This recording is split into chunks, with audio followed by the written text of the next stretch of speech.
नमस्कार दोस्तों, स्वागत है आपका सफलता पथ पर।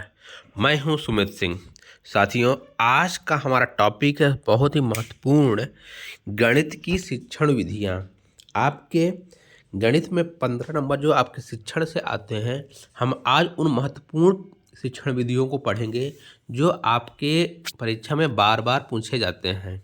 क्लियर है? तो चलिए स्टार्ट करें। और इसके पहले यदि आपने अभी तक हमारे चैनल को सब्सक्राइब नहीं किया है, सब्सक्राइब कर लीजिए। और वीडियो अच्छी लगे, आपको उपयोगी लगे तो लाइक कीजिएगा। ठीक, आइए देखते हैं। इन शिक्षण विधियों का आपको गणित शिक्षण कार्य करते समय ध्यान देना होता है। तो जो महत्वपूर्ण शिक्षण विधि है, व्याख्यान विधि। कौन सी? व्याख्यान विधि क्या है? Lecture method. आप समझ पा रहे हैं? व्याख्यान, जैसे आप क्लास में बोलते हैं, लेक्चर देते हैं, वही क्या है? व्याख्यान विधि है। तो इसमें इसमें शिक्षक बोल कर पढ़ाता है। शिक्षक क्या करता है? बोल कर पढ़ाता है और छात्र सुनते हैं। कैसे पढ़ाया जाता है इसमें? शिक्षक बोर्ड पर लिखता है। शिक्षक बोर्ड पर कुछ लिखता है। ये पॉइंट सभी याद रखिए, परीक्षा में हु के बहू आपके ऑप्शन बनेंगे इस तरह के। शिक्षक बोर्ड पर लिखता है, कुछ बोलता भी है, उदाहरण से समझाता है और छात्र कॉपी में नोट करते हैं, जैसा आप लोगों ने स्कूल में पढ़ा होगा, कॉलेज में। उदाहरण के लिए शिक्षक कहता है, आज हम भिन्न यानी फ्रैक्शन पढ़ेंगे। 1/2 का मतलब है किसी चीज़ के दो बराबर हिस्सों में एक हिस्सा। ठीक, तो इसका फ़ायदा क्या है इस तरह पढ़ाने का? कम समय में ज़्यादा पढ़ाया जा सकता है। कम समय में जब टीचर बोलता रहेगा, बताता रहेगा, आगे बढ़ता जाएगा, तो इसमें होगा कि कम समय में अधिक पढ़ाया जा सकता है। और यह बड़ी कक्षा में आसान है। जैसे आप बड़ी कक्षाओं में पहुंच गए तो उसके लिए आसान है। 6, 7, 8 में भी ठीक ठाक है ना। इसके अलावा कॉलेज और इंटर कॉलेज में तो ठीक है। पाठ्यक्रम जल्दी पूरा होता है इस विधि से। नुकसान क्या है? खासकर छोटे बच्चों के लिए नुकसान होता है। छात्र ज़्यादा एक्टिव नहीं होते हैं। एक्टिव होते हैं लेकिन ज़्यादा नहीं, क्योंकि वो आप बोलते जा रहे हैं और आप बोर्ड पर लिखते जा रहे हैं, तो छात्र अपनी कॉपी में लिखता जा रहा है, तो यह ज़्यादा छात्र एक्टिव नहीं होते। रटने की आदत बन जाती है। जैसे टीचर ने बोर्ड पर लिख दिया और बच्चों ने उसको कॉपी में उतार लिया, बोल दिया गया कल इसको याद करके आना, तो बच्चा क्या करेगा? रटेगा। और यह समझ में कम आती। बच्चा याद तो कर रहा पर उसको समझ में नहीं आ रही है। ठीक है, तो परीक्षा में पूछा जाता है। यह विधि शिक्षक केंद्रित विधि होती है। कैसी होती है? व्याख्यान विधि क्या है? शिक्षक केंद्रित विधि है। ठीक, आपको समझ में आ गया होगा व्याख्यान विधि क्या है, इसके लाभ क्या है, नुकसान क्या है। अगला है प्रदर्शन विधि, डिमॉन्स्ट्रेशन मेथड। प्रदर्शन विधि क्या है? बहुत ही महत्वपूर्ण है आपके पेपर 1 और पेपर 2 दोनों के लिए। शिक्षक करके दिखाता है, प्रदर्शन करता है, छात्र देखकर सीखते हैं। कैसे? मॉडल से। आप स्कूलों में देखे होंगे, मॉडल चार्ट लगे होते हैं, वस्तु आकार की आकृति दिखाकर बच्चों को सिखाया जाता है। प्रयोग करके, उदाहरण के लिए भिन्न समझाने के लिए, केक या रोटी को काट कर दिखाना। टीचर पहले एक रोटी लेगा, इसको काटेगा, देखो ये 1/2 भाग हुआ। तो यहाँ टीचर ने क्या किया? दिखा कर, प्रदर्शन करके समझाया। बच्चों को जल्दी समझ आता है, हाँ भाई ये 2 भाग में हो गया, मतलब इसको 1/2 लिखेंगे। क्लियर? रुचि बढ़ती है, बच्चों की रुचि बढ़ती है। वो देखते हैं कोई चीज़ तो रुचि बढ़ती है और देखने से याद रहता है। नुकसान क्या है? हर विषय में ये संभव नहीं है। हर विषय में संभव नहीं कि आप दिखा सकें। सामान की ज़रूरत पड़ती है और हर एक जगह दिखा भी नहीं सकते, क्योंकि इसमें आपको टीएलएम यानी टीचिंग लर्निंग मटेरियल सामग्री की आवश्यकता पड़ती है। परीक्षा में क्या प्रश्न पूछाएगा?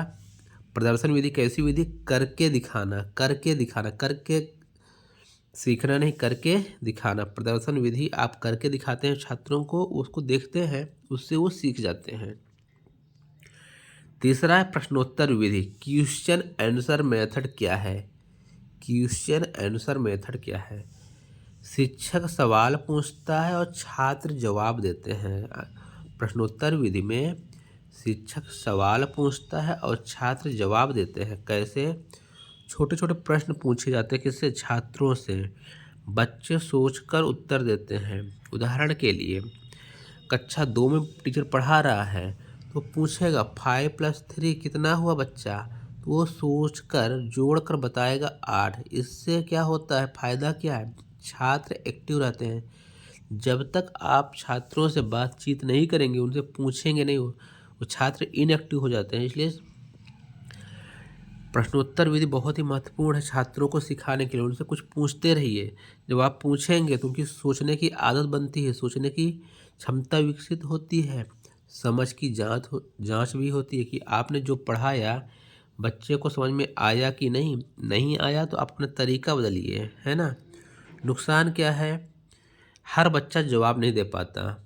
हर बच्चा जवाब नहीं दे पाता, अच्छी बात है, लेकिन इस नुकसान को हम फायदे में बदल सकते हैं। उसको पुनः से पढ़ाकर, उसको पुनः से समझाकर। समय ज़्यादा लगता है, हाँ, जब इसको पढ़ाएंगे तो बच्चा सोचेगा। आपको पढ़ाना, कोई एक टॉपिक को कंप्लीट करना था आज, लेकिन आप पूछने लगे तो बच्चे को सोचने में टाइम लगता है, बताने में तो समय ज़्यादा लगता है। परीक्षा में प्रश्न क्या पूछा है, यह विधि सहभागिता बढ़ाती है। क्या करती है, यह विधि जो है आपको सहभागिता बढ़ाती है, सीखने में मदद करती है। नेक्स्ट है गतिविधि, एक्टिविटी मेथड। गतिविधि से पढ़ाना है आपको। बच्चे खुद करके सीखते हैं। इसमें क्या कर देंगे, बच्चे खुद करके सीखेंगे। कैसे, खेल, समूह कार्य, चार्ट बनाना, उनको दे दीजिए ये काम तो खुद करेंगे। से मापना, गिनना, काटना, जोड़ना। आप बहुत सारी छोटे बच्चे हैं कक्षा 1-2 के, उनको बहुत सारी गोलियां दे दीजिए, पेंसिल दे दीजिए, कुछ भी, उनको गिनेंगे तो क्या खुद कर रहे हैं। मापना, कोई चीज़ वस्तु को नापने के लिए दे दीजिए, काटने के लिए, जोड़ने के लिए। बच्चों को 10 गोटी देकर जोड़ना घटाव करवाना, इसमें बच्चे खुद करते हैं। फ़ायदा क्या, सीखना मज़ेदार होता है, लंबे समय तक याद रखता है। जब आप खुद कोई कार्य करेंगे तो लंबे समय तक याद रहेगा। इसमें क्या होता है, करके सीखना, बच्चा स्वयं करता है, करके सीखना। नुकसान, ज़्यादा समय लगता है, हर जगह समान साधन नहीं है, हर जगह साधन उपलब्ध नहीं होते, सामग्री पर। ज़्यादा फायदा ही इसका ज़्यादा है, ठीक है। यह बाल केंद्रित शिक्षा। कैसी शिक्षा, बाल केंद्रित, महत्वपूर्ण है। पूरा शिक्षा शास्त्र ही बाल केंद्रित है और सीटेट टारगेट करता है बाल केंद्रित शिक्षा को। नेक्स्ट 5वां नंबर है अन्वेषण मेथड, डिस्कवरी मेथड। क्या है, बच्चा खुद नियम खोजता है। अन्वेषण का मतलब ही होता है खोज। क्या होता है, खोज। अन्वेषण कहीं आए उसका मतलब होता है खोज। तो बच्चा खुद नियम खोजता है। कैसे, बस कैसे, शिक्षक संकेत देता है, शिक्षक थोड़ा हिंट दे देगा, ऐसे बस। बच्चा प्रयोग करके निष्कर्ष निकालता है, फिर बच्चा प्रयोग करेगा और निष्कर्ष रिजल्ट आपके सामने रख देगा। बच्चे जोड़ घटाव के कई सवाल हल कर रहे हैं और खुद समझे कि घटाने में संख्या कम होती है। जब बच्चे जोड़ घटाव करेंगे, जोड़ते हैं तो नीचे वाली संख्या बड़ी हो जाती है, और खुद काफ़ी देर तक करेंगे कई सवालों को तो देखेंगे नीचे वाली संख्या छोटी हो रही है, तो उनका नियम बन गया कि घटाने पर संख्या कम होती है, जोड़ने पर बढ़ती है। क्लियर। तो फायदा क्या है, सोचने की शक्ति बढ़ती है। जब बच्चा करेगा इस तरह तो उसकी सोचने की क्षमता बढ़ेगी, आत्मविश्वास बढ़ेगा और स्थायी ज्ञान होगा। नुकसान क्या है, हर बच्चा खोज नहीं पाता, सभी बच्चे खोज नहीं पाते, लेकिन कोशिश कर सकते हैं। समय ज़्यादा लगता है, हाँ। इसमें बच्चा रोज़ खोजता है और शिक्षक मार्गदर्शक होता है। यही प्रश्न है, बच्चा एक्टिव हो, शिक्षक मार्गदर्शक हो, सबसे अच्छी शिक्षण विधि होती है। नेक्स्ट है समस्या समाधान विधि, बहुत महत्वपूर्ण है। प्रॉब्लम सॉल्विंग मेथड क्या है, समस्या देखकर सोचने को कहा जाता है। समस्या बच्चे को दे दी जाएगी, एक प्रश्न दे दिया जाएगा, समस्या मतलब कोई प्रश्न दे दिया जाएगा, बच्चे से बोला जाएगा सोचो और इसको हल बताओ क्या होगा। समस्या देकर सोचने को कहा जाता है। कैसे काम करती है ये, बच्चों को पहले समस्या देंगे, फिर बच्चा समझता है, उसका हल ढूंढता है और जांच करता है। जैसे उदाहरण के रूप में देखिए, राम के पास 10 सेब हैं, 4 बेच दिए, कितने बचे। अब सोचेगा वो, अच्छा अब 4 बेच दिए तो कितने बचे, समस्या आ गई उसके सामने। तो अब वो इसको हल समझेगा और बताएगा कि हाँ 4 बेच दिए तो 6 बचे। इससे क्या होगी, बच्चे की तर्क शक्ति बढ़ती है, गणित से डर खत्म होगा, जीवन से जुड़ाव बढ़ता है। यह विधि सोच और तर्क पर आधारित होती है। किस पर आधारित है? सोच और तर्क पर। नेक्स्ट है परियोजना विधि, प्रोजेक्ट मेथड। लंबे समय का काम, वो भी समूह में। कैसे? विषय चुनेंगे, योजना बनाएंगे, हाँ, काम करना और रिपोर्ट बनाना, ये सब काम होता है। कैसे होता है?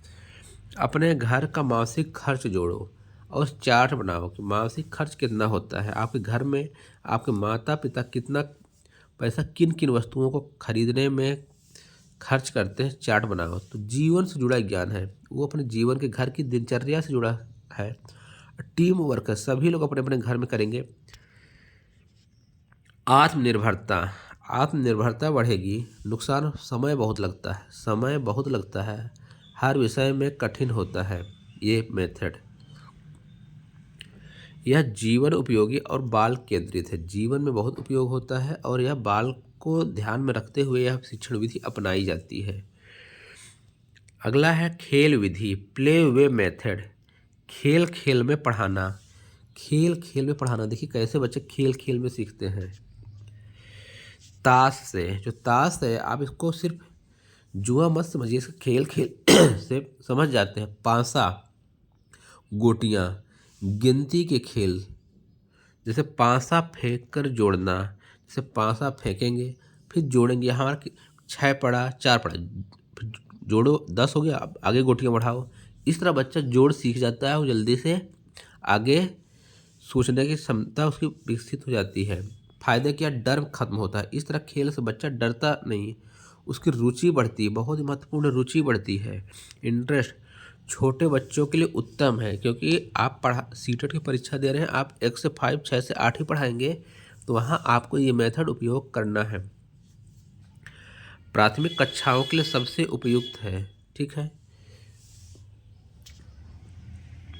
आइए कुछ महत्वपूर्ण ट्रिक बताते हैं, जल्दी याद रखने का तरीका। ट्रिक, ध्यान दीजिएगा, ट्रिक जो है लास्ट में बताया जा रहा है कि आपने सब पढ़ लिया, अब लास्ट में याद क्या रखना है। बोलकर यानी व्याख्यान विधि, दिखाकर यानी प्रदर्शन विधि, पूछ कर जब कहीं रहे तो उसे प्रश्नोत्तर विधि कहेंगे, करवा कर गतिविधि करवा रही हैं गतिविधि विधि, खोज कर जब खोज कर कोई कार्य करवा जा रहा है अन्वेषण विधि हो गई, सोच लगवा कर बच्चों को सोचना पड़ रहा है तो वहाँ आपने समस्या दिया था, समस्या समाधान विधि, जीवन से जोड़कर परियोजना विधि, और खेल में खेल विधि। तो परीक्षा के लिए सबसे महत्वपूर्ण लाइनें जो याद रखना है आपको, वो भी मैं लिख के लाया हूँ। परीक्षा की सबसे ज़रूरी लाइनें, बाल केंद्रित गतिविधि में कौन आता है? गतिविधि अन्वेषण परियोजना। तो सबसे ज़रूरी जो पॉइंट उनको याद रखना है, बाल केंद्रित शिक्षा में गतिविधि अन्वेषण परियोजना बहुत ही महत्वपूर्ण है। ठीक, ये सभी विधियाँ किस में आती हैं? बाल केंद्रित होती हैं। और व्याख्यान विधि क्या कहेंगे? शिक्षक केंद्रित। और जो सबसे प्रभावी विधि है, गतिविधि और समस्या समाधान। गतिविधि कराइए और बच्चों को समस्या दीजिए, वो करके दिखा पाते हैं तो अच्छी बात है, नहीं तो आप उनको समझाइए।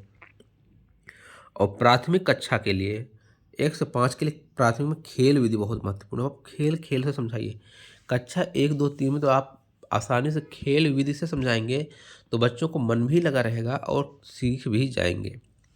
तो साथियों, आपको यह वीडियो अच्छा लगा, कंटेंट अच्छा लगा तो वीडियो को लाइक कीजिए और चैनल को सफलता पथ को सब्सक्राइब कीजिएगा, जिससे सबसे पहले नोटिफिकेशन आपको प्राप्त हो। जैसे कोई वीडियो आए आपको नोटिफिकेशन प्राप्त हो जाए। अगले वीडियो में मैं लेकर आऊँगा हिंदी की शिक्षण विधियाँ, जो एग्जाम में बार बार पूछी जाती हैं। ठीक है, वीडियो देखने के लिए धन्यवाद। जय हिंद, जय भारत।